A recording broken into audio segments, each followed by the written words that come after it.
first female president of Veterans for Peace. She's a 20-year Navy veteran, retired as a commander in the Navy. And I remember one of my first encounters with her.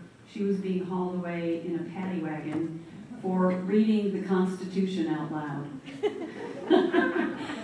Please give a good hand for Leah Bolger.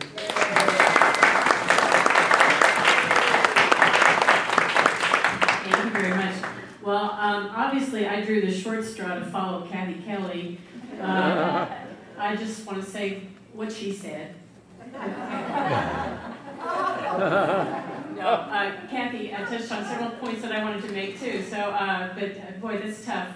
The last time I spoke publicly, I was following David Swanson. So I don't know how I keep how I keep picking these lineups.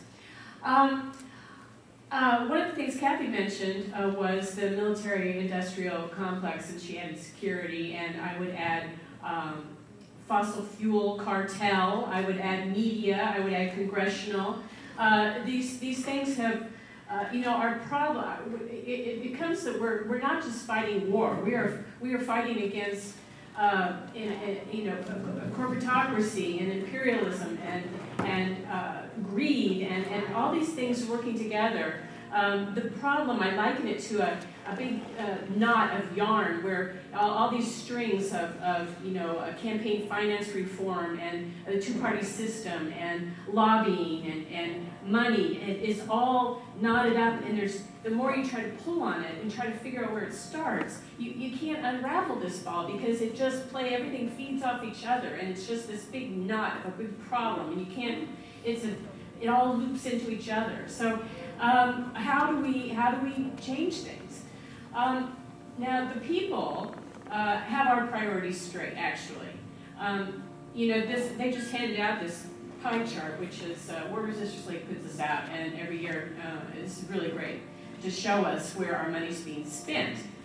Now, every year also, there's a institute at the University of Chicago called the National Opinion Research Institute, and every year they do a survey, a scientific survey of Americans, their priorities for their tax dollars.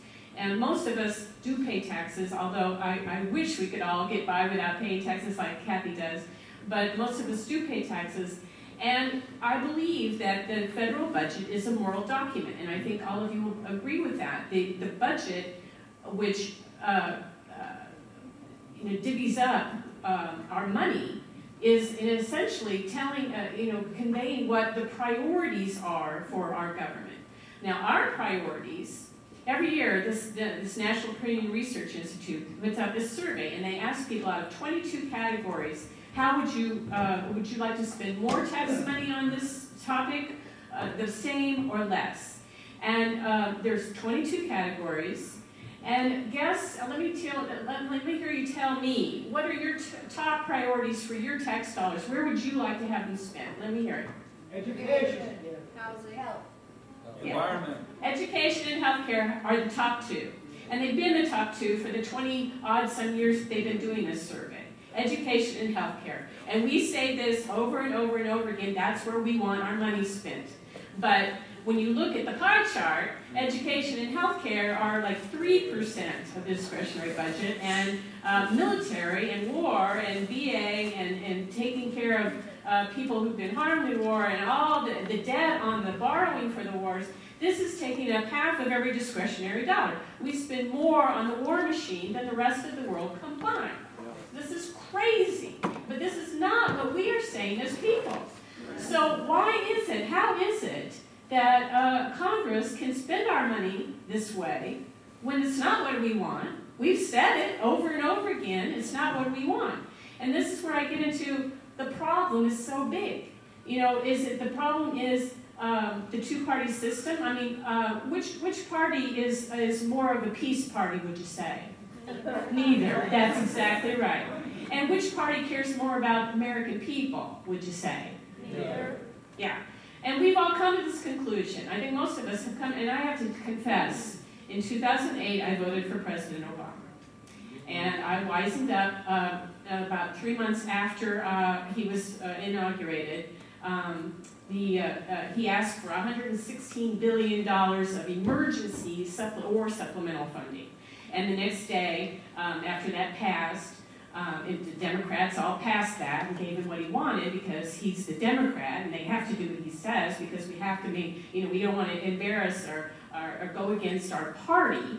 Congress seems to think that they work for the party, not for the people. And so, we have to, the Democrats in Congress have to do what the president says.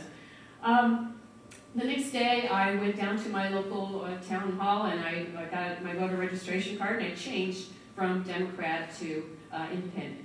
So, and I did it and I wrote to the DNC and I told them I was leaving the party, and I was one of those people that I was a good Democrat. I went to the Central Committee meetings, I was a chair of a committee, I went door-to-door canvassing, I gave them money, I did phone banking. I was a real participant in the Democratic Party. And so I wanted them to know that they didn't just lose one vote. They lost a real activist for the Democrats. And I wrote a letter to the editor, and I tried to publicize this. And so what I'm getting to, though, is that I finally came to realize that the Democrats are a warmongering people as well. Their policies are supporting the big war machine, the military, industrial, congressional, fossil fuel, defense conglomerate.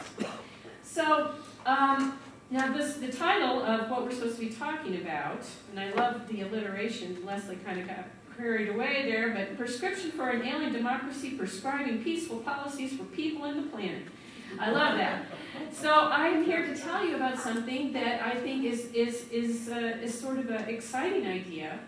Last year, the Green Party put up two people for president and vice president, Jill Stein and Sherry Honkla. How many people voted for them? All right, that's great. I did too. And they have come up with an idea to form what they're calling a green shadow cabinet. And they have identified almost 100 people, experts in their area, activists, teachers, lawyers, veterans, all kinds of people to fill shadow cabinet roles. And we are, it's called the Green Shadow Cabinet. The website is greenshadowcabinet.us. We launched the Green Shadow Cabinet yesterday on Earth Day as a symbolic day to talk about. So the Green Shadow Cabinet is a venue, a way for us to express what the people's priorities are and what we would do if we were in these offices. I am the Secretary of Defense, which is really great. But I put out if you go to the website, you'll see, but many of the cabinet secretaries wrote short op-eds about what we would do. So I would slash the military budget by 50%, but to start with. I would close all the foreign bases. I would stop the drone attacks immediately. We would open up, send the people home from Guantanamo. We're going to stop the torture and stop the rendition. There's so many things. And we would use that money. And when you look at the cabinet, you'll see that it's very, very heavy on people, on economy, ecology, environment, healthcare. We have loads of people that are cabinet members for healthcare. The Defense Department has like 3 people in it. It's very small. And that's the way it should be. And that's because that's what our priorities are all about. So some of the other notable people that are in the shadow cabinet, Ben Mansky, many of you may know him. Dr. Margaret Flowers has done so much for single-payer health care. She's the Secretary of Health. Tim DeChristopher, who just got out of jail for buying the public lands up in Utah, he's on the cabinet. Ann Wright is our Secretary of State. Bruce Gagnon, who does so much work with outer space and remote weapons. Dr. Patch Adams, I think you might know his name. Michael Ratner, David Swanson, and Kevin Zeese. And those are just a few. And like I said, there's almost 100 people. So the idea of the Shadow Cabinet is when some event happens, we will make commentary on it. We will be putting out policy statements and as an alternative so people can see that there are other ideas out there.